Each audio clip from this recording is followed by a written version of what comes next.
What's up, everybody? Welcome to another edition of BASEHITBALL4. My name is Glenn Zanigris with Tyler Blumenstick, Alex Cashman, and Scott Roswald. It's opening day. Finally, we don't need to wait all the way until July like last year when the season was delayed. We actually get a normal April opening day, and that is today. All the teams playing today on the first day of the season. We got a little sidetracked, so we got three divisions to cover. We're going to go through our season predictions. We're going to go give out awards, and we're going to at the end give out our World Series predictions. So it's going to be an exciting day. We'll start with the AL Central. Now, the AL Central is really interesting because you got an up and coming team in the White Sox that everyone's pegged as the favorite in that division. You got a team that's been kind of the gatekeeper of that division for a while now in Cleveland. No Francisco Lindor, but they and no Corey Kluber for the last couple of years, but they still have the reigning Cy Young winner in Shane Bieber. They have Zach Plesac. They still have some arms in there to go along with Rosario and Jimenez, the guys they got back in the Lindor trade. You got teams that are going to be a little bit of a rebuild in the Tigers, who have a new manager. You have the Royals that are a team that's everybody's kind of high on, maybe a little sleeper in Kansas City. The fifth team is completely I'm completely blanking on the Twins. The Twins are a team that's always around the playoffs, but they never actually win in the playoffs. I think they've lost 17 straight playoff games, 15 of them against the Yankees dating back to 2003. So when we talk about who's going to challenge the Yankees in the American League, the team with the next best odds to win the pennant is the White Sox, and that's where we'll start. They didn't have, great news with Eloy Jimenez, who's going to be out for the majority of the season, but might be back towards the end of the summer into the fall. They have a really good rotation led by Lucas Giolito. They bring back Tony La Russa, who was their manager back in the 80s, whenever it was, just decades ago. They have Tim Anderson. They have the reigning MVP in Jose Abreu. They brought in Liam Hendricks to shore up that bullpen. This is a really, really good team, and a team that everyone kind of thinks will be the biggest challenge for the Yankees on the field. Yeah, I agree with you there. Jumping a little bit ahead for me, I think they're my favorite. I really like this team. I think obviously Jimenez going down with the torn pec is huge for them. He's a big bat in the middle of their lineup. But if he can come back and be a factor at the end of the year, I think that's huge for them. They have a good pitching staff. Lucas Giolito is getting a lot of Cy Young Award buzz for this year. Plus, they got the reigning MVP in Jose Abreu, very underrated player across the league. So I like the White Sox a lot. I think they're going to make a lot of noise this year. I agree completely. I already have the bet in. I want to check to make sure, but I think I already have the bet in for them to win this division. They just really feel like a complete baseball team. It just, I can't really put a finger on it. Like, they have all the talent. I could run you down the roster. I mean, we've already done it. Glenn did it. Scott, you did it a little bit. I don't know. It's just a weak division, and they're a very solid all-around baseball team. I just feel like they've been adding and adding and adding over the past couple of years, and then this is what you got. So let's see it. Ash, what do you think about Chicago? I think they're gonna be good. I mean, they're young, so they're young and they're not. They got a nice mix. Yeah, they're good. I mean, I'm just thinking out loud here, as I tend to do. No, I think they're going to be very good. And, a quick shout out to my buddy AJ Gill. He's starting in camp tomorrow with the White Sox. So best of luck with him, for him. And we're going to see his name out there one day. The White Sox, they made the playoffs last year. They won game 1 of the wild card series against the A's, and then it fell apart after that, and they lost in game 3. A's went on to go the division series, but they lost to the Astros. If there's one kind of weakness to the White Sox, would you say that A, we haven't seen them be successful in a full 162 when they were successful last year, obviously in a 60 game schedule, but so were teams like the Marlins or the Blue Jays. And 2, down the stretch, that lack of pennant race experience, aside from, a season last year when there was no fans and basically half the league make the playoffs. Would you say that weakness would be the lack of experience they have in a pennant race? I don't think so. I think they have guys. I mean, they have Dallas Keuchel who's been there, done that to lead their rotation wise. They go out and they get Liam Hendricks to close up the back end of the bullpen. For me, their weakness is their lineup depth. If another guy were to go down, like if Tim Anderson goes down, Jose Abreu goes down, Yohan Moncada goes down, like I don't really trust what they have behind their current guys. Like they have Leoria Garcia now scheduled to play left field. Like he's not really anything to write home about. That's where my concern is. I'm concerned about everybody in baseball this year. Just going from 60 to 162, like injuries, I think are going to play a factor this year. So I do think depth might hold them back, if anything. Yeah, I mean, I was about to knock on that point, as well as the 4 and 5 spot of their rotation. Dylan Cease, who I picked up in fantasy today, he had a really good last outing, I believe. I think he fanned 10 over 4.5 or 5 or 4 and 2. Yeah, he had a 5 really innings, good outing. something like that. And Carlos Rodon, serviceable major leaguers, and Cease showed flashes of like being able to actually sustain himself in the major leagues. He just has a little bit of control issues that hopefully he gets under control. But if the back end of that rotation, and I would even throw Dallas Keuchel and Lance Lynn in there, like they're older guys. Lance Lynn showed that he's still got it last year, 2 years ago. It's just a matter of his age getting up there and if he can keep doing it. And the same thing with Keuchel. So really, behind Giolito, I have 4 question marks, but some more than others, I guess. Yeah, I mean they got a lot to prove. They got a lot to prove, but I do think that they can make a run at it. I mean, it's the big question mark is health, obviously, as Scott pointed to it. I mean, going from 60 to 162 is not going to be easy for anybody, so everyone's got to be smart about it. Looking at DraftKings right now, with the odds to win the AL pennant, the Yankees are at plus 230. The White Sox are second best at plus 380. So obviously, this is what Vegas thinks are the top 2 teams in the American League. If these 2 teams would match up in a potential ALCS, what do you think head to head? Who do you have given who has the advantage in a short series, in a 7-game series between those 2 teams, in your opinions? In the ALCS? Yeah. I mean, what do you mean by short series? Because I feel like that's important because that's how many times certain guys go. Well, short series 7 games could be. Well, it's a short series, But that's actually the longest series you could. But it's still a short. I think series. we should like, change it's not to an 18-game series for the ALCS. In a playoff series. Jesus, guys! Oh my God, I really hate you guys today. In a playoff series, whether it be best of 5, best of 7, do you give the edge to the Yankees and White Sox if you're putting them head to head? It's got to be the Yankees. I don't know. I think they're really, really close. I think that the AL is so much more open than the NL is. I don't see many differences. Do you though? Them. Do you think a team outside Yankees and the White Sox could win the American League? I'm just like, I don't think the Yankees and White Sox are that like far ahead. I don't know.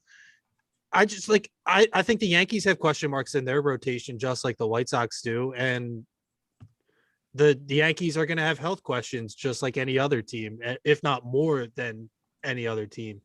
I don't know. I think it's a coin flip between the 2 of them, and I just like the White Sox better. So I'm going to counter Scott real quick. And Glenn, you posed the question saying, how did the 2 teams match up against each other? So naturally, I'm going to go look at the matchups. And the top 3 guys in the Yankee starting rotation, right-hander Garrett Cole, right-hander Corey Kluber, right-hander Jameson Taillon. And you look at the White Sox, you have right-hander Lucas Giolito, left-hander Dallas Keuchel, and you're probably going to get right-hander Lance Lynn. You get the lefty in there, Keuchel, and I think the Yankees can hit around Lance Lynn. Yankees are pretty right-handed, but they have the left-handed balance. So I just feel like that game where the Yankees right-handed lineup that we've been pissed off about because they built a stadium with a porch for left-handers, and they've ran a right-handed lineup out there. I mean, this one game would probably be a difference maker, I guess, if you had to analyze a series, as opposed to. I mean, you would think by the time they play each other in the playoffs, Severino will be back into the top 3. That's a fair You would point, but hope. then again, I could see Kluber having a great year, and he's a guy that's had postseason experience before. You can't take him out. If Jameson Taillon is good, he's in there. But then again, it's a 7-game series. You got to win 4, so you need 4 guys. I don't know. The Yankees are just very right-handed, and the White Sox, I mean, looking back to last year and the year before, are teams that I look to bet on when they're facing left-handers, not right-handers. So, not that they can't hit righties, but just matchup-wise, The White I feel like Sox you are gotta give them a right-handed, slight if I'm edge. not mistaken, as well, right? The White Sox are very right-handed as well, right, Scott? Yeah, so facing lefties. So if the Yankees can throw, Britton in October, he'll be back. Wilson, he'll be back by October. And then Chapman, you got 3 devastating lefties to neutralize that lineup. In the playoffs, you just need your starters to go 5 Well, they're or 6. right-handed. They're not left-handed. Those Right-handed, guys can yeah. get both out. They can get both sides Correct. out. Yeah.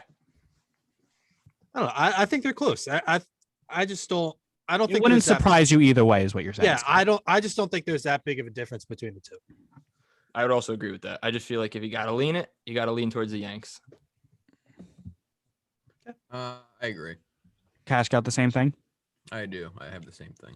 All right, let's talk about a team that's much more polarizing because they've made the playoffs a bunch of times, but they never win. And that's the Minnesota Twins. So made the playoffs last year. They got what many people thought was going to be a cakewalk in just a beleaguered and just done Houston team, limped into the playoffs under 500, and they got swept at home.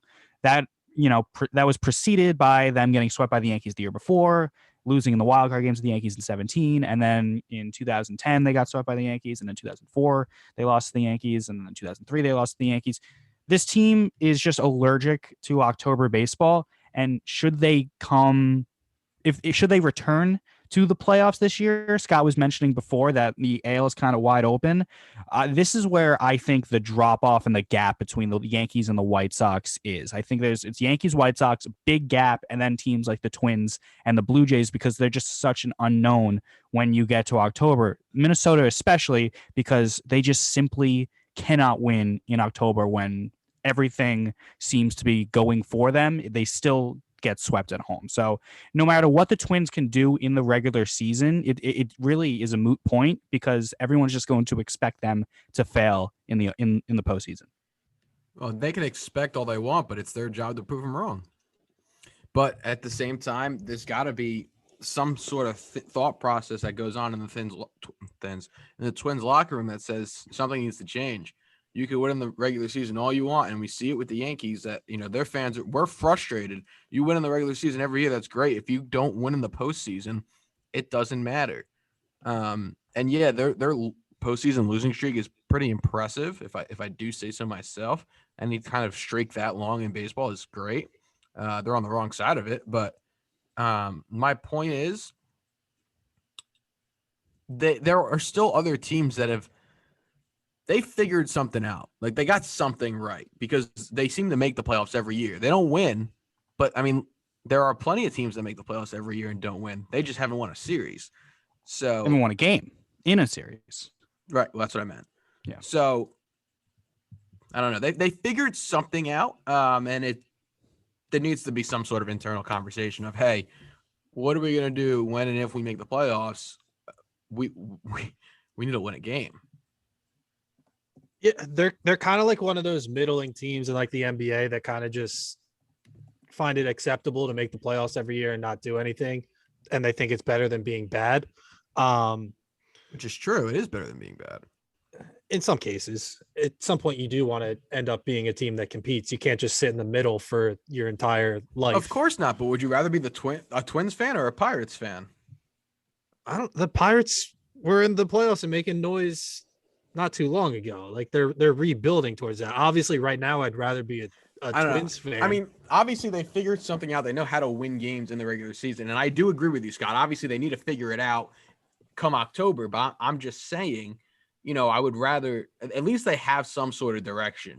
They do go out there and they spend money to get free agents, and they do draft well, and they have some sort of core, and their management seems to at least know what they're doing. But there's just some kind of disconnect in October. Yeah, I don't know what it is. I just don't. I like their offense. They're gonna hit. They're gonna score runs. Like it's still a potent lineup with Sano and Josh Donaldson and Nelson Cruz and Byron Buxton's finally taking that step as an offensive player. Um, but like pitching wise, I feel like they just like have a large supply of guys that can somewhat pitch but can't really pitch. Mhm. And that's kind of what holds them back. Like they brought in your guys' favorite lefty in J Happ. Oh, brother, that guy stinks. They have two leftovers. They got Michael Pineda on the roster too. I'm looking at their rotation right now. Very underwhelming. Almost like how we talked a few weeks ago about the Angels rotation. They have, as Scott said perfectly, they have guys that could pitch or can pitch, but they're not going to like scare you. They're not scaring any lineup in the American League. It's led by Maeda. You got Jose Barrios, Michael Pineda, Matt Shoemaker, J Happ. That's not a rotation that's gonna, scare you in October. And when you get Jose into October, Barrios had one really good year. I remember that. He's got all the talent in the world, but like hasn't put it together. Taken that step. And if they make it to the playoffs, let's say they get a wild card, right? Let's say the White Sox win the division, the Twins sneak into the wild card, and you got to face lineups like the Yankees and the White Sox, and maybe even the Astros or whoever else makes the Blue Jays if they get the second wild card.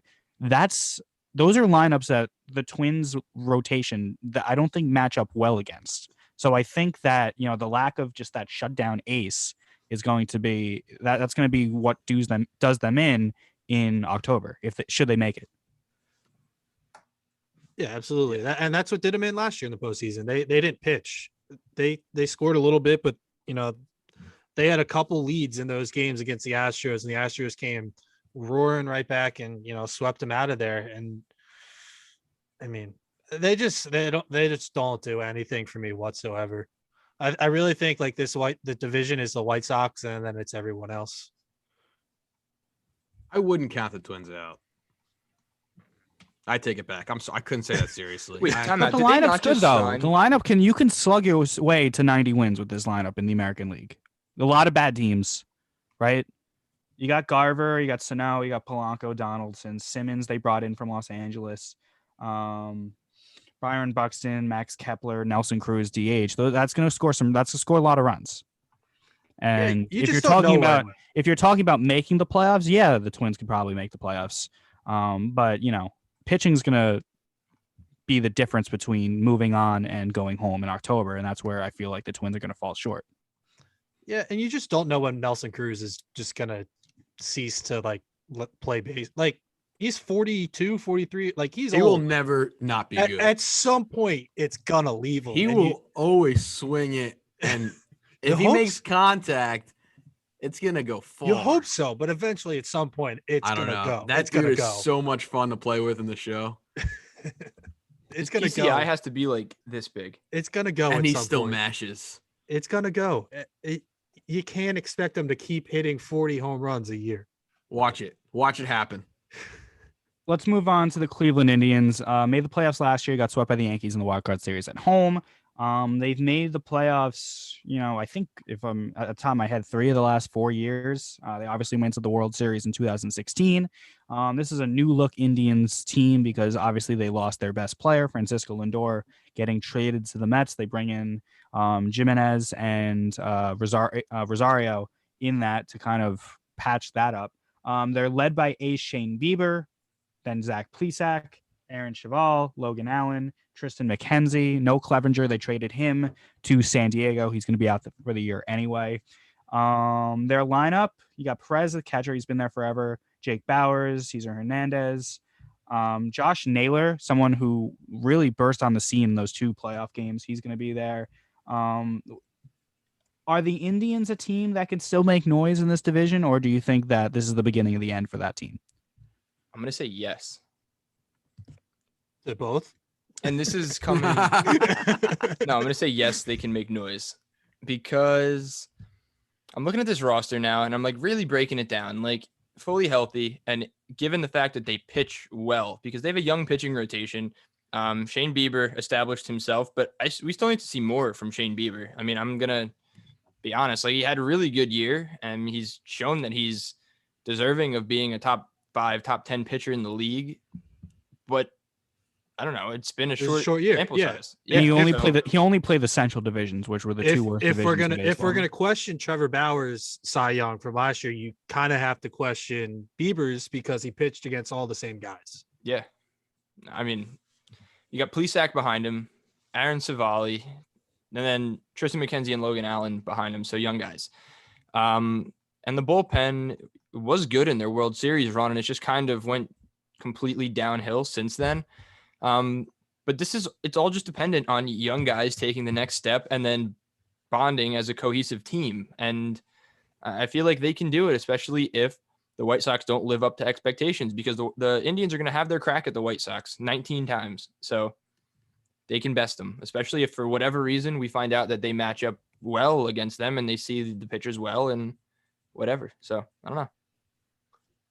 I think the key to them is Jose Ramirez. You know, Yeah. we're talking about, or we're not us in general, but Francisco Lindor is sitting here saying he's worth $400 million to the Mets. Jose Ramirez puts up identical numbers to Francisco Lindor, and I think he gets forgotten about because he kind of goes into these slumps where he disappears. But then when he gets hot, he's as good as a hitter as anybody in this league. So if he can kind of carry them this year all year long, and then if Andres Jimenez can, take that step, he showed flashes with the Mets last year. They'd have, some nice guys up the middle.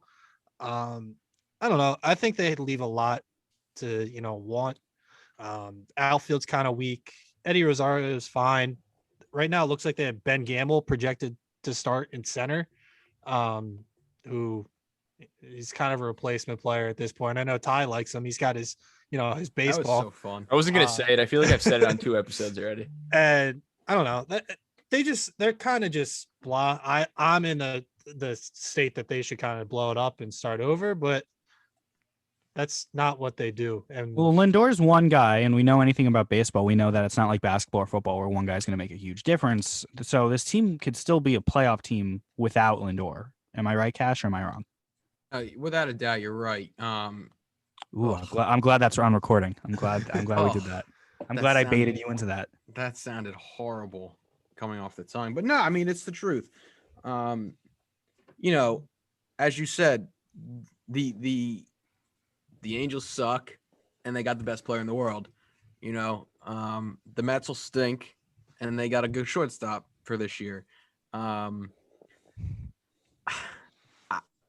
I don't think the Indians are good though. I have not seen enough from Shane Bieber for him to tell me that he's an ace for the future of the league or for the team. And Scott, I don't know what it is, but I also kind of forget about Jose Ramirez. I don't think, obviously he's good. He puts up good numbers, but I don't trust him. yeah, he's And obviously I'm disappeared not at the only moments. one, but I don't know. Yeah, I just think there's just a lot to want. And I think you guys are right about Bieber. Like he showed a ton last year. And if he can do it again, great. We're all wrong. But like he still hasn't been hasn't been a number one ace for a full season yet. If he does it, awesome. That's great for them, great for the organization, but they're kind of just stuck in the middle. They're a Cleveland sports team where things are just miserable there, and that's just kind of the way it is. And every once in a while you have a good year and you get really excited, but I think the rest of your life is it's pretty Miserable. awful. Yeah. Let's quickly, because we have 2 other divisions to do after this. Let's quickly do Royals Tigers. I think the Royals could surprise teams. I don't think they're there yet. I think they're a little bit behind, let's say, what the Blue Jays trajectory is, like a couple years behind where they are. I think that their future is much more bright than, say, what the Tigers are. I think the Tigers are a long time from now. I think the Royals in the next couple of years could show progress enough where they can compete for the division. But I just don't think it's that this year. Yeah, agreed. They have bats. I think they're going to hit a little bit, but their pitching is a little bit behind. And they're younger pitchers. So if like they continue to develop next couple of years, they could be a threat again in this division. I think they're going to miss Mondesi, who just went on the IL to start out the year at shortstop. So they are going to miss him. hopefully Andrew Benintendi has a nice bounce back year in a bigger ballpark where he can kind of slap things around and not try and hit home runs like he was doing in Boston. But yeah, they're not there yet. They're not. I don't get all the hype around them. Yeah, they stink. Yeah. I mean, one note on the Royals. I have nothing on the Tigers, but when I was putting the interactive guide together, the Royals ranked above the Yankees in my composite score, and the rest of the rankings made sense. So, like, I don't know. So hammer the Royals, you're saying? There's either two situations here. Either the Royals have the potential to be like a really sneaky team offensively this year, and Scott said it, and I don't know. Or the other side of it is my composite ranking is wrong, and the formula is bogus. But both are possible. But the rest of the rankings truly did seem like they made sense, and they could. It seemed realistic, except for the fact that the Royals were ranked a lot higher than they were supposed to be. So keep an eye on them. I don't really know what that means, but I'm interested to see if I struck gold here in predicting little Cinderella offensive teams. I mean, Cash, you should love them. They play small ball. They steal bases. Like, No, I do like the Royals. I like watching the Royals. I just don't think they're very good. Okay. Like outside of Jorge Soler, no one hits home runs on that team. So if me saying, and whoever's listening and they bet on sports, I'm telling you right now, the Royals are not very good. I would take the Royals to win the division because I'm on the biggest cold streak in my life. So me saying the Royals suck means that they're going to have a phenomenal year. And take 2015 all over again. And Cash, I assume you have nothing on Detroit. Like literally, like, can we just skip it? Like, You want to talk about AJ Hinch? it's I dark there. I'm not getting into it. Okay, National League East. This is He's probably a going to cheater. He's a be. cheater. He's a fucking cheater. I can All make right, one I'm good done. point about the Tigers. The rotation is interesting, to say the least. Yeah. It could They be have- really good. They have young talented arms. Yeah. I like Matt Boyd. I actually took him in both of my fantasy leagues that I'm playing in. High strikeout guy, walks a ton of people. But they also got Casey Mize and Tarek Skubal Mhm. that are gonna make some noise. I kind of hope they bring up Spencer Torkelson this year and let him play. He was the first overall pick last year. Mhm. Just to see what he is. And they have like one of the best stories of spring training in a guy named Akil Badu, who's absolutely hitting the cover off the baseball. Was a Rule 5 pick who's gonna get a lot of playing time. But yeah, there's nothing going on in Detroit right now. Maybe in a few years, but I guess one more thing. Miguel Cabrera is 13 home runs away from 500, and Oh, is he really? he's 13 away from 500, and he's like 130 hits away from 3,000 hits. So he'd become the 7th player in MLB history to achieve those milestones. He can get them all this year. So that's what we're watching for in Detroit. Is that? Do we all have Chicago winning this division? I think so. I got my money on it, Glenn. All right, cool. Oh, Need it to okay. happen. Cash, you got Chicago? Yeah, which means they won't win. So. Okay, so the Twins will win.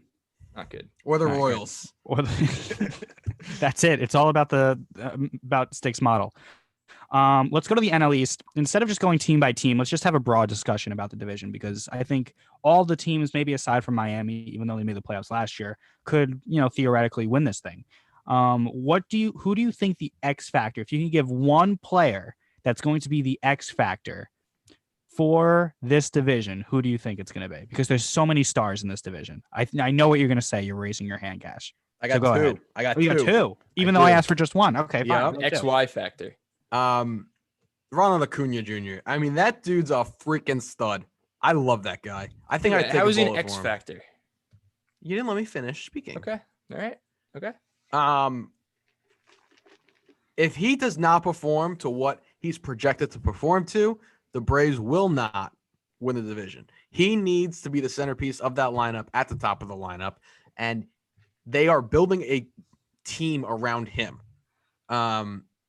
So he needs to continue to hit the cover off the baseball the entire season. But the XX factor, Double X. double X factor. Drum roll, please. Don't add another X to that. Nick Markakis. Okay. Well, Cash broke his Whoa. computer by drum Bryce- rolling. What? Oh, he's back. He's back. He's back. Oh, did you not hear what I said? No. No. Oh crap, that's awesome. Bryce Harper. Okay. I think that Yep. the Phillies have an opportunity to, I don't know about win the division, but without a doubt get a wild card. But he needs to hit for a higher average. He needs to get on base more, and he needs to mash some home runs. You don't think 260 is good enough? That's what he's done the last 2 years. Hit 260. Last year was a joke, so I don't even count last year. But Okay. What did he 2019, hit in is that what he 2019? hit in Yeah, 2019? he hit 262 like the last 2 years. So that's not bad. I mean, obviously, my threshold for a power hitter, and maybe call me old fashioned, all right, but my best threshold is like 270 if you're going to hit 35 or 40 home runs and not strike out 600 times. Not saying he did. And I know over the last couple of years, and Scott, you can correct me if I'm wrong, he's had a phenomenal eye. Yes. And that's something he needs to continue as well. And that's the same thing. The Phillies are building a team around him. They gave him, at the time, the biggest contract in Major League Baseball history. So he needs to fulfill his role, be the captain, be the all-star, be the leader. And I think they could do it. I think you're absolutely right, Cash. With Harper being the X factor in this division, I've been hearing a lot of buzz about him being an NL MVP candidate, and I sure as hell he is. He's done it before. He's done it before. He's gotten so much shit in his entire career for being overrated. And at this point, he's become underrated. Like what he's done the last 2 years is incredible. He's carried the team when he's really had no help. He obviously has had JT Realmuto, but he was missing JT at the end of last year. And that's why they missed the postseason. I think if he has an incredible year, the Phillies are going to be, there, and they could win the division because it's open. Aaron Nola and Zach Wheeler is as good of a 1-2 punch as anybody.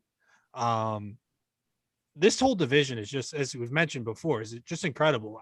You could make the argument that the NL East might be the best division in all of like sports. Like you take any division out of any sport.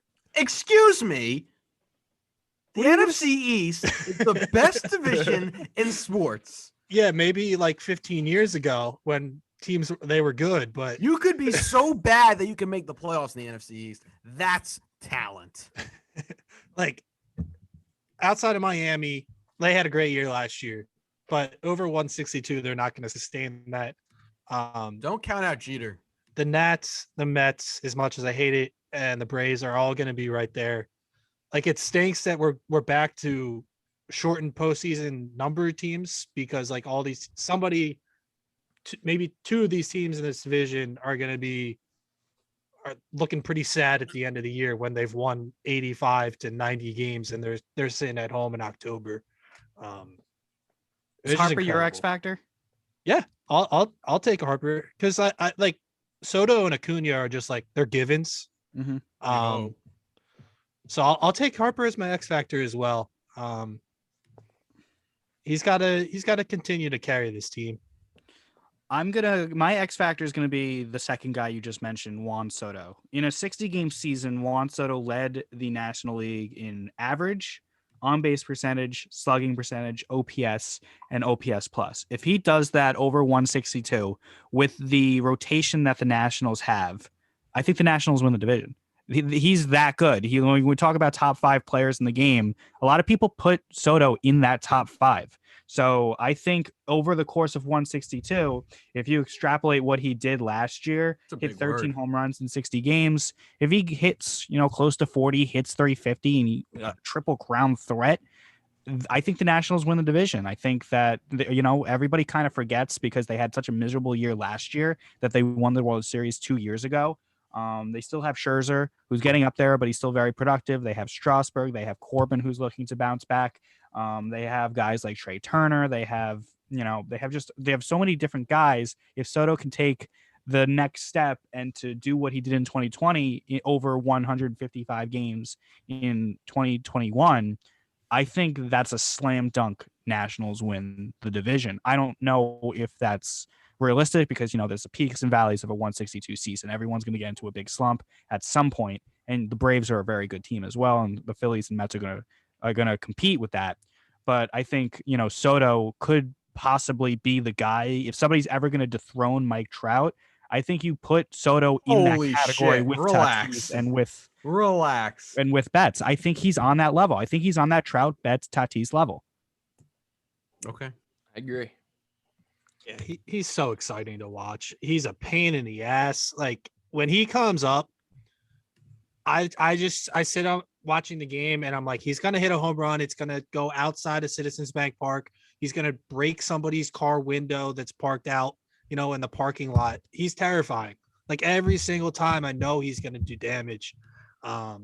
Just in the Nationals in general, I just don't like anyone else outside of Soto and Turner. Like who else on that team like really blows you away? Like Josh Bell. Well, that's why you can name him as the X factor. Yeah, Because they're going to go as long as he goes, as far as he takes them. I just don't think they have enough. Even if he has an MVP like year, I just offensively I don't think they have enough to win the division. I don't know. I don't like Schwarber. I don't like Josh Bell. Jan Gomes is like I don't know. Who's there? Like anyone gonna like say like who's gonna step up behind those two is what I'm trying to say. Josh Harrison. Good old Josh Harrison. Oh man. That But was that's still why the most heated that argument we've makes ever that been makes in. Soto even more important. Yeah, I think you're right. I'm just saying as a team in whole, I don't think they have enough to really make noise. They need Victor This point. Robles to step up. Yeah, His diamond card is so good in the show. That's what I'm saying. Like they got the prospect card. Now where's the real guy? Like come on. hasn't panned out. He hasn't developed at all. No. All Ty, right. who's your X factor? Yeah, so I'm glad that I ended up going last with the person that I chose because it's not a player. It's going to be Steve Cohen because Okay.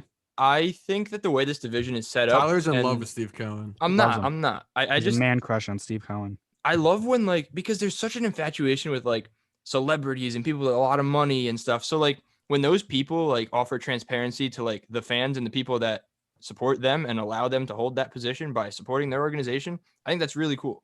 And he's interacting with people, and that's why I bring up Steve Cohen a lot. Yeah, but here's the problem with Steve Cohen. Over the last few months, he's offered $700 billion in combined money in contracts, and nobody said That's what yes the to Mets him. fans have been asking for. That's the thing. Yeah, but nobody said So- yes. That's the problem. Nobody All like right, so- Lindor hasn't said yes yet to $325 million. Correct. Bauer said no to what? And $300 million himself. Springer said no to $150. Like Mhm. he's offering the money. That's nice. That's something that Wilpon didn't do. The Mets are now having trouble with players saying, "Yeah, I'll willingly go play for the Mets." So we talked about this. Can I finish my X factor? Oh, I'm sorry. No, I'm please, sorry. please. I'm Time. sorry to cut you off. Hold on. No, because this conversation was going in the right direction, and kind of what I mean. I think the division is up for the city that gets their fan base behind them the most and it really creates the hype behind their team and separates themselves from the rest. Because the top 4 teams in this division, I would say truly top 3. If you want to put the Nats in there, fine. I think they're capable. But each one of these teams over the course of 162 can come out on top. So you need that level. And I could say the same thing for like Bryce Harper because he's got the ability to energize the entire city of Philadelphia if he wanted to. And if he wanted to go out there and really charge up the city, he could. Steve Cohen, there's a disconnect right now. 325 and 385, 10 years and 12 years. He's going to be a very happy man when Francisco Lindor signs his name on that dotted line for anything less than $400,000 or $400 million. Okay. $400 million for 12 years or whatever the heck it is. Any long-term deal, the Mets are going to make enough money to cover their asses. Steve Cohen needs to give the Mets fans exactly what they've been looking for and just meet Lindor where Lindor is asking and get everybody on board. You're going to get all the Mets fans that say, no, contract is way too much money. This is ridiculous. And they're always going to be upset. But a majority of the Mets fans just want to win. The Wilpons didn't throw money. Steve Cohen has the opportunity to take a very talented Mets team as it is, lock in their centerpiece for the next decade, and say, let's do this. And this is the year to start it. So I don't know. I think him and his checkbook hold a lot of leverage and have the potential to be an X factor for the Mets this year. There's some sort of disconnect going on. And Glenn was right. Wow, you said this twice on today's show. Oh my It's god, not good. Not this is my good. It's a favorite disaster. episode so far. But for real, and I'm not trolling because it's the Mets. I truly like they're irrelevant to me. I do not care. However, why hasn't he like it's another 2 years and a few $100 more million? Right? 60 more million. Not even. Not even. It's So 60,000 at this. there Oh yeah, is- 60 million. There is zero reason why he's not signed yet. I don't get it. And Ty, you keep saying there's transparency. We're missing something large. Yeah, but what is it? I don't Like- know. But and Scott said this in the group chat the other day. I think it might be a little too transparent. I don't need the owner going about tweeting about things that I said no to, or tweeting about things that happened in our conversation, or tweeting about things just to butter me up. I don't need that. It's all widely known, though. That's the thing. But it doesn't matter. It's widely known, but not out of the owner's mouth. Yeah, a good I think it's different when it's Ken Rosenthal and Jeff Passan tweeting out like things are going wrong in these negotiations, than compared to Steve Cohen saying there's no conversation happening right now. Like that's Yeah. concerning.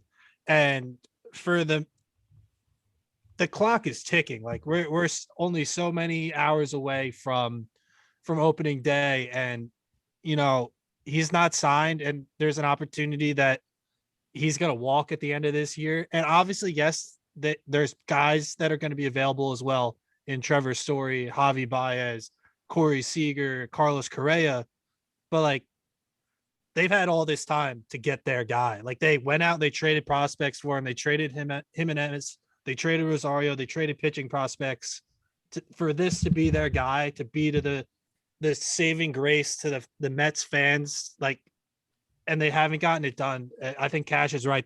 There's something going on there where there's not a complete buy-in by Lindor and his team. Is there a reason why? I mean, obviously we're not in the room, but is there a reason why they made this trade in December? Why are the negotiations happening now, 6-7 hours before opening day? Why weren't they happening in December? We're missing something huge. Yeah, I truly like this should have happened an hour after the trade was finalized. yeah, it should have been a part of the trade, was the contract negotiations. And maybe and my guess is it's on Lindor's side. He might have wanted to see what Steve Cohen was going to do throughout the offseason to say, who are you going to put around me? And he didn't do anything, not for lack of trying, but nothing landed. The Bauer thing did not land. I know they offered Springer, and who am I thinking of? Real Muto, The big Maple. James Paxton. Yep, they offered him money and he declined. Thank you. They offered him money and he declined. We're missing something large, and I think that the transparency from Steve Cohen is real, but it's also compensating for something that he's hiding, because there's no reason why this should not have happened as soon as the trade went down. There is a reason, though, is because Lindor wasn't willingly traded to the Mets. Like, he didn't willingly sign with the Mets. Like, that's not how he ended up there. So, like, but wasn't And neither was Betts, and he signed right away. Or fine, opening day. fine. But the Dodgers, and you can't compare the Dodgers and the Mets situations right now. Why? The Dodgers are perennial winners, and the Mets are not at the moment.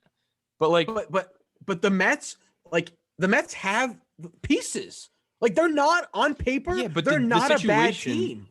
the situation's no different than it is the day he signed and today. They haven't played a game yet. They went through spring training. That's it.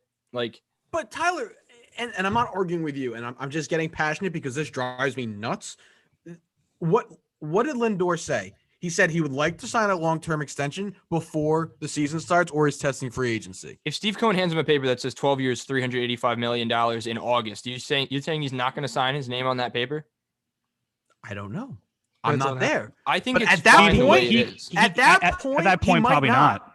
He Because might if also he's- feel if he's- disrespected at this point. But that's If his he's right, and that playing- also that doesn't mean that there's something wrong with the Mets. I'm not This saying is a there's guy something that wrong chooses with where the he wants Mets. to go work. Like, let him I'm not choose. choosing. I'm not saying there's something wrong with the Mets. There's something we're missing from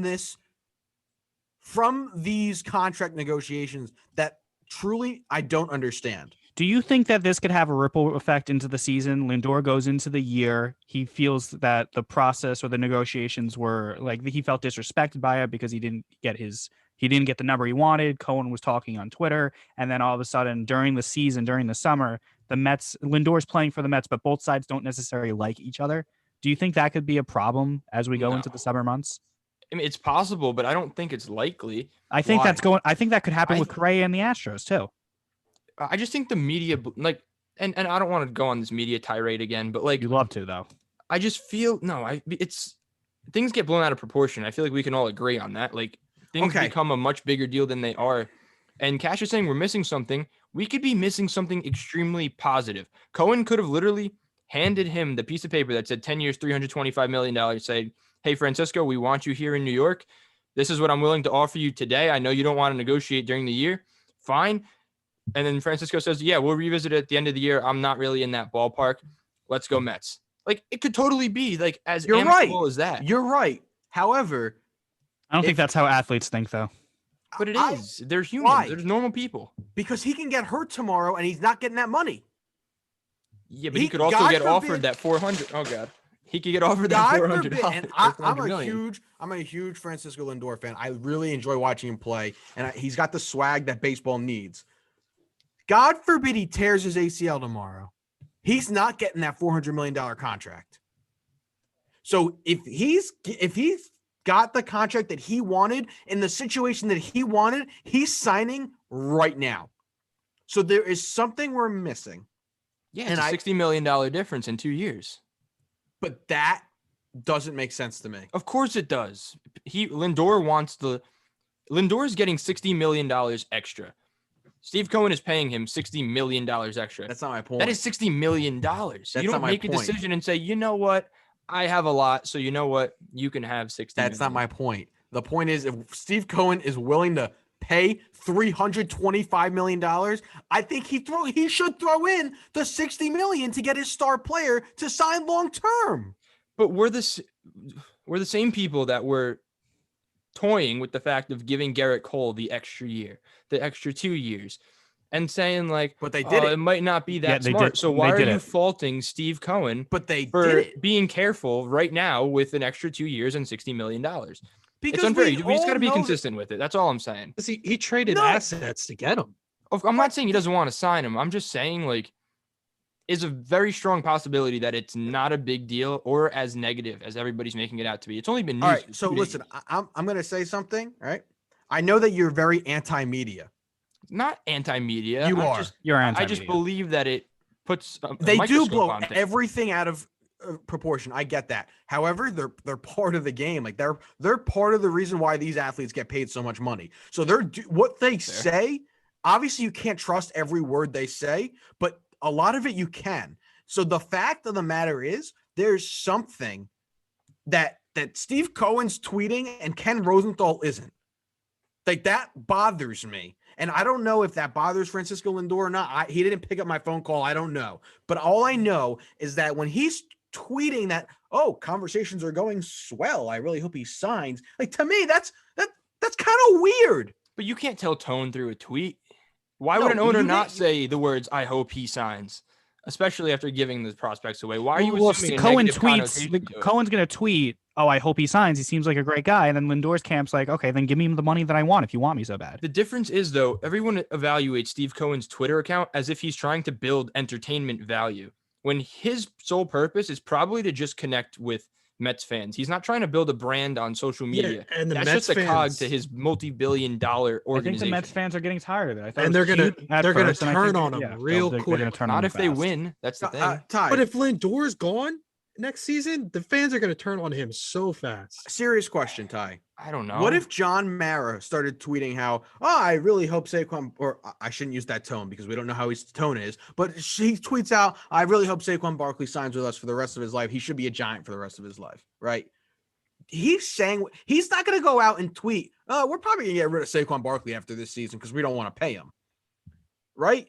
Yeah, but it's also unfair to call Steve Cohen a failure for not signing a guy that might not want to be there. How is he supposed to know that he doesn't want to stay there long term? I didn't call him a failure. I just said there's a disconnect. But he doesn't deserve for Mets fans to turn on him. Is the point? The Mets fans turned on They turned on Wilpons for many things, but a big thing that the Mets fans destroyed the Wilpons because they didn't sign Daniel Murphy after that playoff run that he went on. If they don't sign Francisco Lindor, they're going to bully him off Twitter for the second time. Group of fans are wrong, not Steve Cohen. So the four of us shouldn't sit here in a podcast giving shit to an owner of 6 months because he can't sign a guy long term because the guy has no attachment to New York to begin with. Doesn't matter. It's a roll of the dice. I think we have every right to do that because he's tried on 3 separate occasions to get Springer, Bauer, and now Lindor, and he's coming up short every time. On him. Why? It has to. He's the one negotiating. 29 other teams and 29 other destinations that players can choose to go play for. He's the owner, right? He needs to close the sale. Exactly. And he cannot close the sale. He's been getting his foot in the door because he's got the money, and that's great. And honestly, I'm not faulting Cohen, but there's a disconnect in the Mets organization that they cannot close the door. The guy's been in his job for 6 months. He's never owned a professional baseball team in his life. Okay. He's a rookie at what he is currently doing. That's correct. He's got Sandy Alderson there, who's been a baseball lifer. Of course. But he hasn't gotten anything done. But we can't sit here and go after Steve Cohen. I'm not going after Steve Cohen. I'm saying there's a disconnect in the Mets organization. He just happens to be the owner. But there's something, first of all, it's wild to me that all these allegations that have gone on in the Mets, that's going to mean something for these signees. Hey, that's one. Okay, and that has to come down to Sandy Alderson because he's the only common denominator now. Sandy Alderson, I'm fine with giving flack because the guy's established and he's been in there for a while and he's in a position to take some criticism. But Steve Cohen just forked over $3 billion for this team. Okay, but give him some time. Like like if he botches, that's fine. You want to give him time, that's fine. But you're going to lose out on Lindor, so that's what's going to happen because he wanted to be signed already, and the fact that he hasn't been signed already is a fucking smack in the face. Can we talk about why it would be a colossal? I mean, yes, it would be very disappointing to not sign Francisco Lindor long term, but you say you gave away prospects. The centerpiece of that deal was Ahmed Rosario, who is now playing below on the depth chart. A guy that came over in the very same deal as him and plays the same position. How disappointing could it possibly be? Ahmed Rosario and Andres Jimenez is what you're losing out on. All right. It's not that disappointing. One more question, and then I'm exhausted the topic. Okay. One more question, okay? If Francisco Lindor plays this season with the Mets, which obviously he's about to, and he does not re-sign, and he goes elsewhere, what is that saying to other star shortstops like Carlos Correa or Trevor Story, who the Mets are going to try and go get? Literally, all it says is, you don't think they talk? Not for Francisco Lindor. You don't think they talk? What? You don't think they talk? Yeah, but they know. Everybody knows the information already. They're not just having this conversation now. Everybody knows what the sentiment about the Mets are around the league. If you're a player, there's things that we don't know because there's a disconnect between us and the players. There's things that we don't know. There's things that we don't know. So the fact of the matter is there are things going on in the Mets organization that people don't like. What it is, I don't know. But there's something going on, and Steve Cohen needs to fix it. And I'm not saying it's his fault, but he needs to come in and fix it. And no, it's not going to be an overnight thing. It's not going to be a 6-month thing. But what could be done is him signing this guy long term. And that's the first step to fixing the issue because he's the clubhouse guy and he's the leader you need. I agree.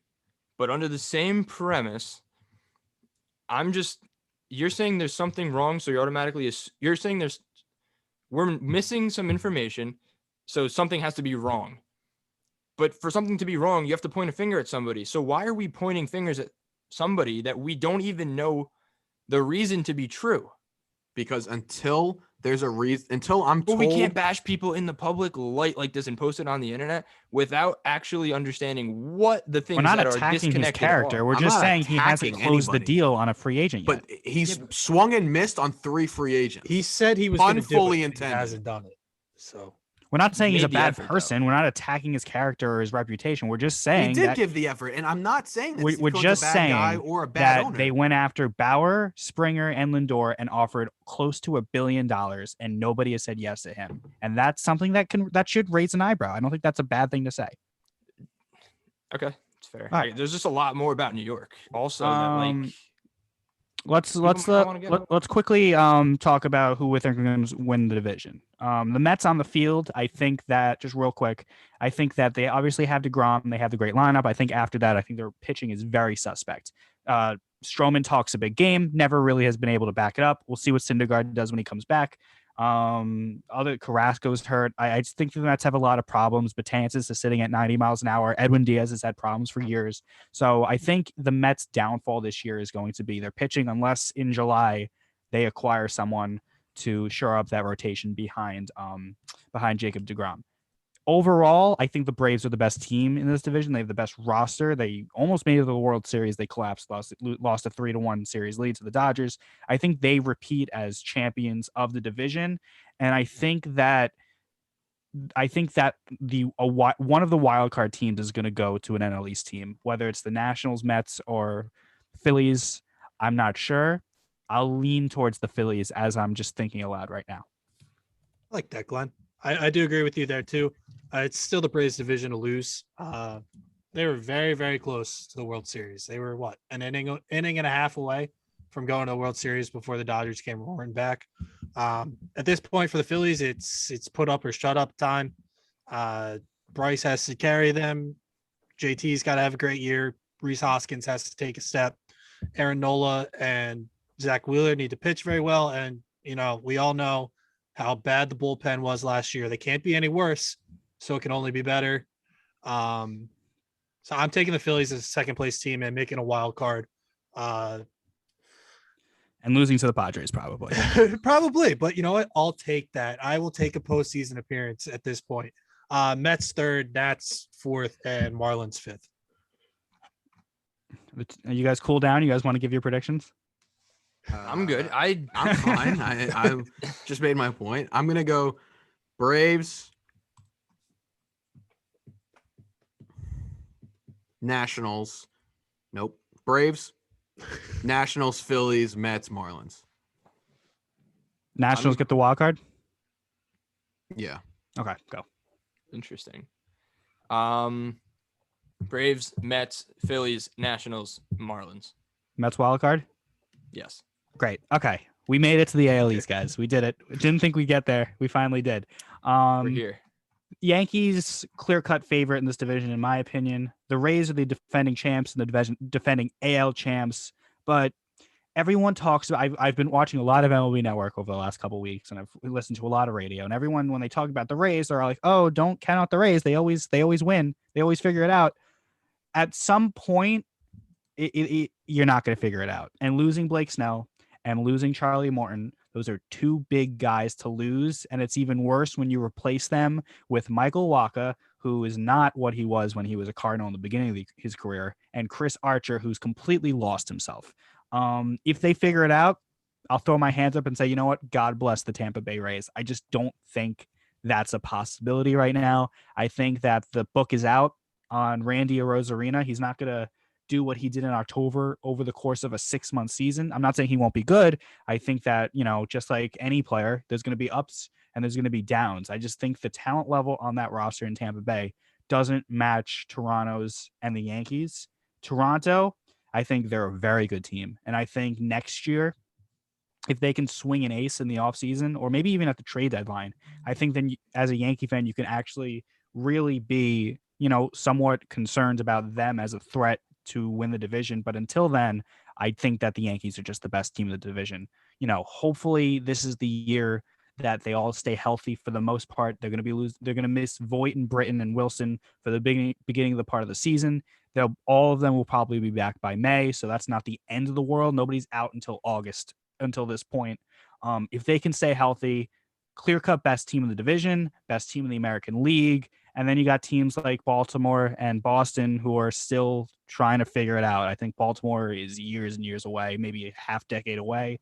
And then the Red Sox, you never know what they can decide to spend money one day and they could be right back up there. But right now they're not. So I definitely think that, this is going to be the Yankees division this year. Yeah, no reason not to believe that. No reason not to. And I think you're right on the Blue Jays. I think they're still a pitcher away. If Nate Pearson steps up and has a really good year, the kid's got all the stuff in the world to be an ace at this level. But their pitching is just not there yet. I think they're going to miss Springer to start out the year as well with the oblique, and that's an injury that can kind of hang around all year long. So, Also, they're not going to be in Toronto right away. That's going to bother them. I mean, did it is it? They kind of embraced it last year and used it to their advantage playing up in Buffalo. There's no expanded playoffs though. I mean, they were the 8th seed. They just Yeah. barely got in. But I think they're better this year with Springer. So if Springer can come back healthy, he's going to be a factor. I agree the Rays are worse. I wouldn't be surprised if they came in 4th behind the Red Sox. The Red Sox are another team that they don't pitch, but they're going to hit again. Like they have guys that are capable of driving the ball out of the ballpark. And then the Orioles are, in oblivion right now, which stinks because it's a good baseball town. It's a great stadium. They have great fans. But they're still paying Chris Davis. And as long as they're paying Chris Davis, I think they're going to be awful. So there's no reason the Yankees shouldn't run away with this division and be in the ALCS. That's kind of where I'm at with this division. Yeah, I mean, I agree. There's really, not unfortunately for Yankee fans, but there shouldn't be too much competition, but there will be. Mhm. Something will happen. Somebody will get hurt, and it'll come down to the wire. But Toronto's not that far away. That's the only team that really kind of concerns me as a Yankee fan. The Rays suck. And that's Boston, Baltimore. I mean, irrelevant to me. Okay. Irrelevant. Up on the top left of my screen. Is that me? Yep. Yeah, that's you. I would assume so. I'm gonna go with Yankees 1, Blue Jays 2. I'm gonna go Red Sox 3, Orioles last, Rays in 4th. I forgot who the last team was, so that's why I said Orioles last. Cash, you're not going Red Sox 2nd place this year? No. No. Okay. You learned from your mistake last year. They suck. Also, bet the Orioles tomorrow. Who are really? they playing? They're playing the Red Sox at Fenway against Nate Eovaldi. It's John Means versus Nate Eovaldi. Baltimore plus 150. I'm not allowed to do that, but you guys can. This is true. So, okay, so we're all in agreement that it's going to be the Yankees. So let's go through and do some playoff predictions. So we have the Yankees winning the East, all of us. We have the Braves winning the East in the NL side. I took the White Sox. We all took the White Sox in the Central, right? Yes, And in the Central and the National League side, we all picked the Cardinals, right? I believe so. It's a lot of chalk. We all picked the Dodgers. In the West, I think I took. Did I say I took Oakland? I believe. I think you did. I took the Angels. Okay. And what did you two pick? You guys pick. I I know. I said I Angels. picked Houston. I think I said Angels. I think you're right. Okay, so who do we think our pennant winners are? I'm taking the White Sox and Okay. the Braves. I think it's the year for the Braves to take that step. Go Braves. It all depends on kind of how that seeding. The Dodgers and the Padres are going to take each other out Mm-hmm. potentially based if the Padres or whoever wins that wild card series. So that opens up the door for the Braves on the opposite side of the bracket. Freeman's reigning MVP. As Cash said, Acuna's got to, be the guy. He should be. He's got 40-40 potential. Braves and White Sox. What do you guys got? Pennant winners. Yankees, Dodgers. Yeah, I don't want to be that guy, but Sexy Yankees, pick. Dodgers. All right. So 3 people. I also have Yankees Dodgers. So we got Scott being different. Good for him. Doing Different, White but Sox very, Braves. very realistic. And then the 3 of us have Yankees Dodgers. All right. I think I know who we're all going to pick, the 3 of us, to win the World Series. Who do we think is going to win the World Series? We'll start with Scott because he has the different matchup. I'm going to take the Braves. The Braves. I'm going to take the Braves. It kind of hurts to say that, but they're super good. And I'd be honestly, rich. personally, I want the Phillies to win the World Series, but realistically, I know that's not really the play this year. I don't know. I like the Braves. They're always competitive. They're just loaded, and they're an organization, as a winning organization, like from top to bottom. First guy in that organization to the bottom last minor leaguer, they seem to know how to win. So that's why I'm going to pick them. I got the Yankees winning the World Series because I pick the Yankees every single year to win the World Series, and eventually I'll be right. But seriously, though, I think if it's not this year, it's when, because they're the best team in the American League, and in 2022, you would think the White Sox were going to improve and get close to the Yankees. And you think the Blue Jays would do the same thing. So this is really the year where the Yankees have, hate to say clear path, but clear path to the World Series. I think they should, at the very worst, make it there. And then I think that, if Severino's back to being Severino by that time, and you do Cole, Severino, if Kluber's who he used to be, I think that can challenge the Dodgers rotation. And, I'm hoping that's happening. And I think that's going to happen. I think the Yankees win the World Series. Can't pick against them. Go ahead, Ty. No, I said I can't pick against them. I'm going to go with the Yankees.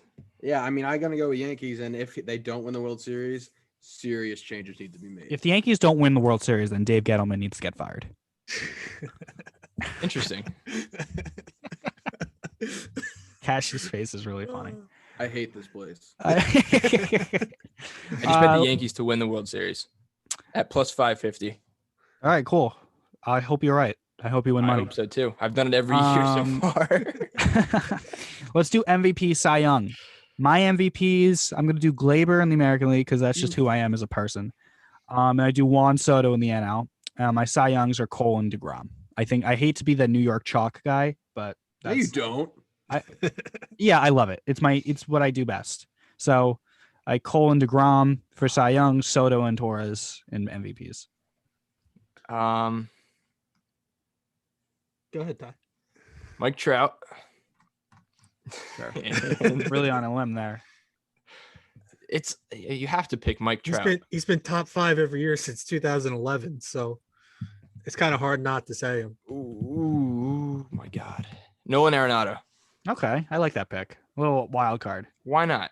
Do you put money on all these, or are you just having fun? I've honestly, I pride myself on being a smart sports bettor, but I've never placed money on Mike Trout to win the AL MVP.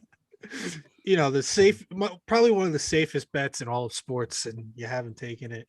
I'm doing it right now. I'm kind of right there with you with Trout. Like, it's kind of like he's not the MVP until he's the MVP, but I'm also kind of a guy that argues. Well, he hasn't been the MVP. He wasn't the MVP last year. Yeah, but he is the MVP. It's because it's the whole, if you don't make the playoffs, can you really be the MVP? And I lean towards that sometimes because like I do as well. I want to say Soto, but I don't think they're going to make the playoffs. So I'm going to pick my homer pick and say Harper in the National League. AL, I'll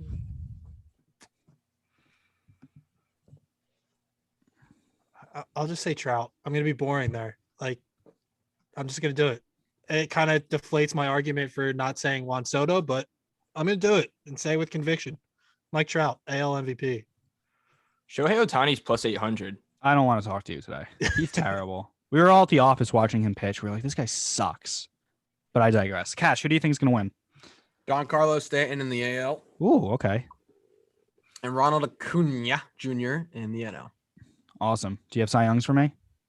Oh, Scott, did you do Cy Youngs? I don't think I gave you Cy Youngs either. Did you say something? Oh, my God. You guys need to listen to me. He went too fast. Cash, give yours.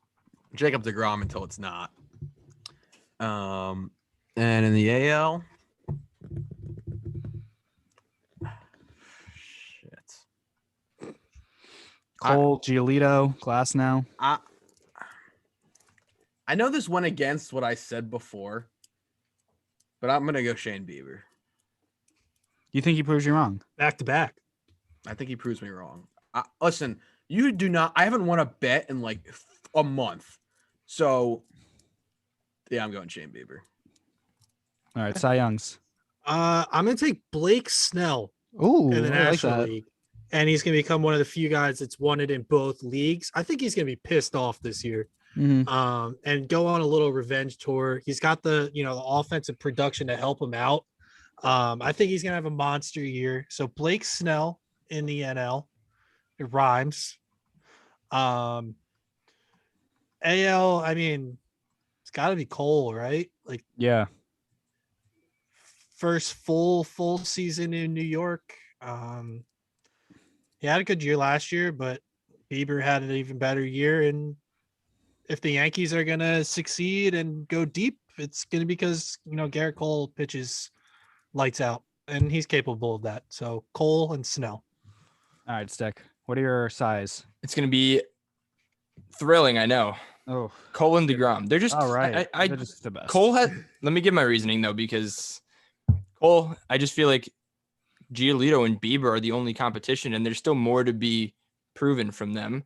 And then DeGrom, for the same reason that Mike Trout is my AL MVP pick, he's the Cy Young until he's not. Like, we have an aging Scherzer, Bauer off a possible fluke Cy Young, Yu Darvish off a possible Mickey second Mouse, place they would say. Cy Young, and then I don't know. I feel like Blake Snell, honestly, and that's a good shout. How about Scott. the I feel like Braves it guy? is- How about like Soroka or That's Freed or any of those guys?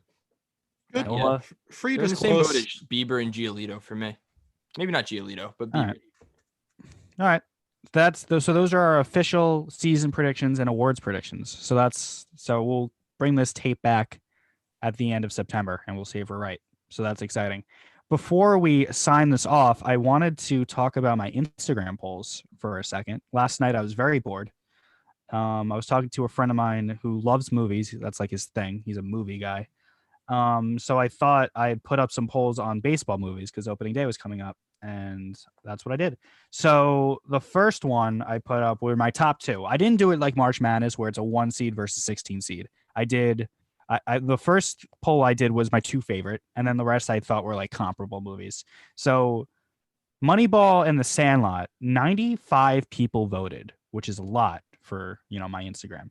So The Sandlot got 67% of the vote. Now I know Cash loves this movie, but I kind of agree with this poll because it's not. I love Moneyball, Cash. I just want to say that I love that movie.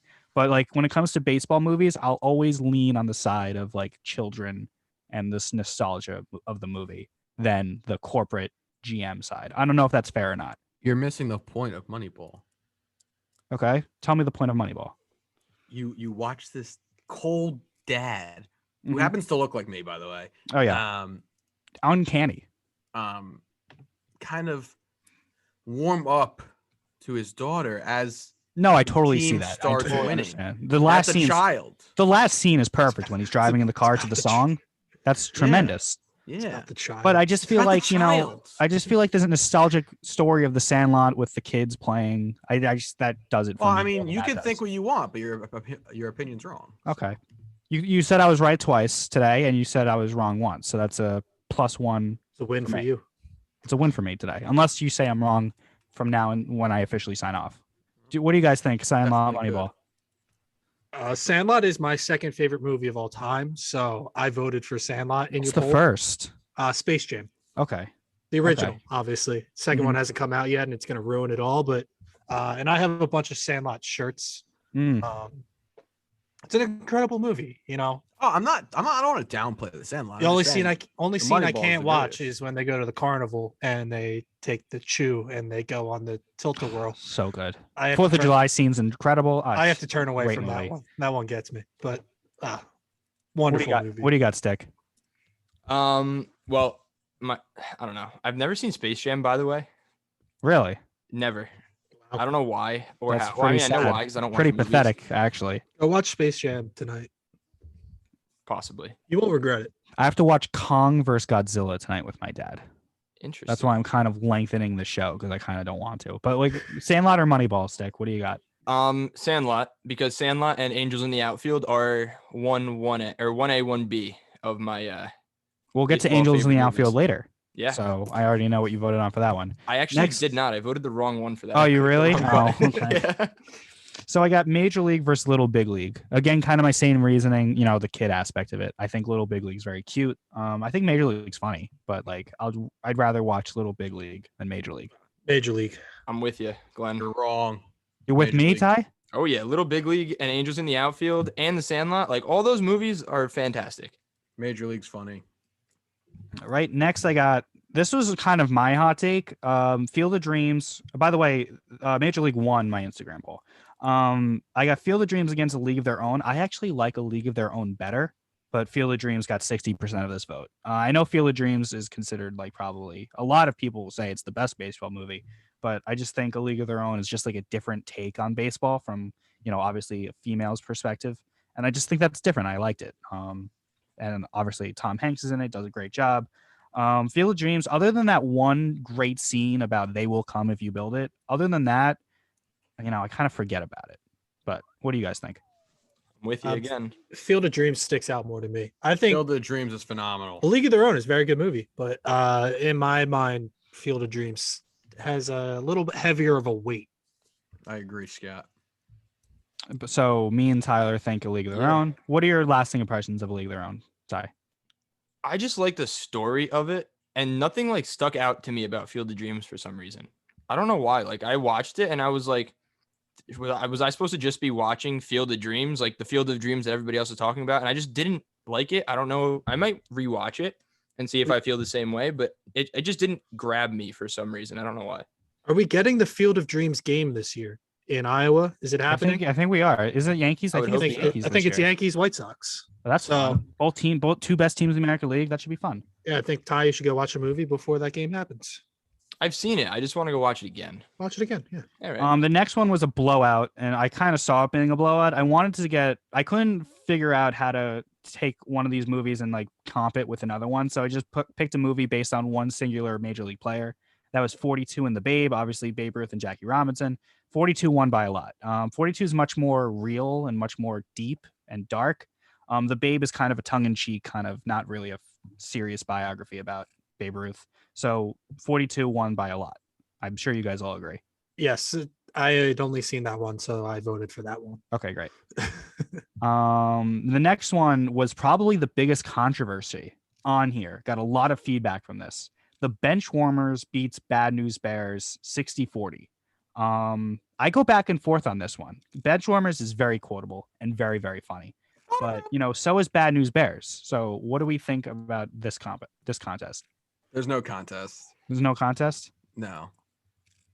Benchwarmers wins. Benchwarmers wins? Yeah, I voted Benchwarmers. Were you basing it off of the original Bad News Bears or the remake of Bad News Bears? The original. I think I have the remake poster on here, though. Okay. Yeah, I picked Benchwarmers. I've seen it more than I've seen. Not a fan.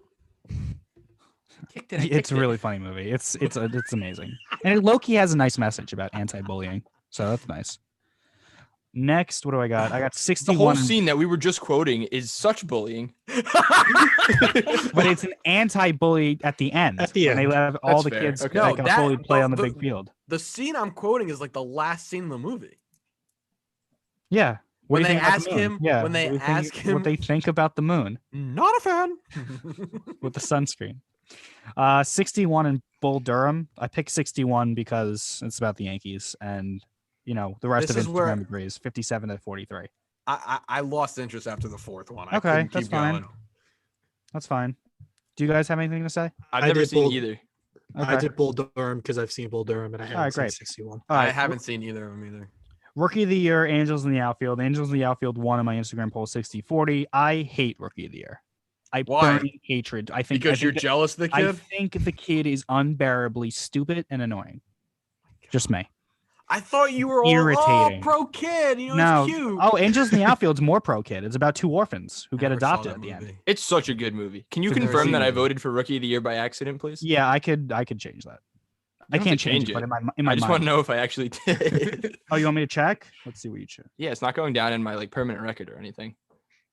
You chose Rookie of the Year By accident. by accident. Terrible hate- mistake. Probably one of my worst all time. Wow. What do you think, Scott?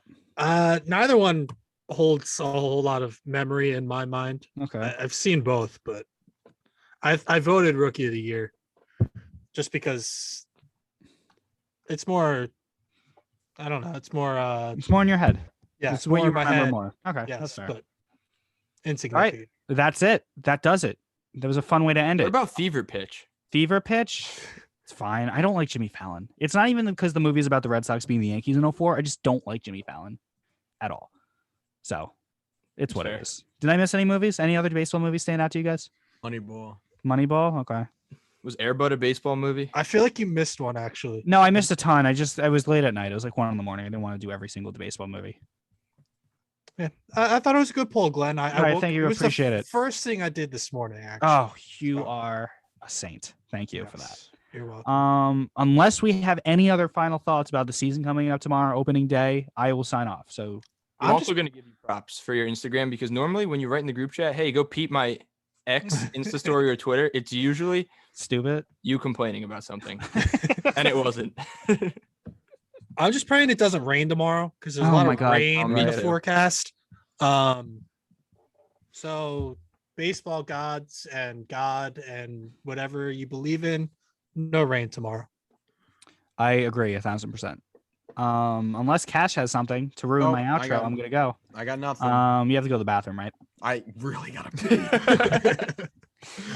Okay, so everybody, thanks for listening. Enjoy opening day tomorrow. It's gonna be a fun season, a fun 6 months of baseball, and we will be there the entire time from opening day tomorrow to the World Series. And I'm gonna keep going. So Cash is just gonna leave. Drip. That'll do it for this episode. For Alex Cashman, who's getting off of his chair and leaving, for Tyler Boomisek, for Scott Roswell. Enjoy opening day, and we will see you next week.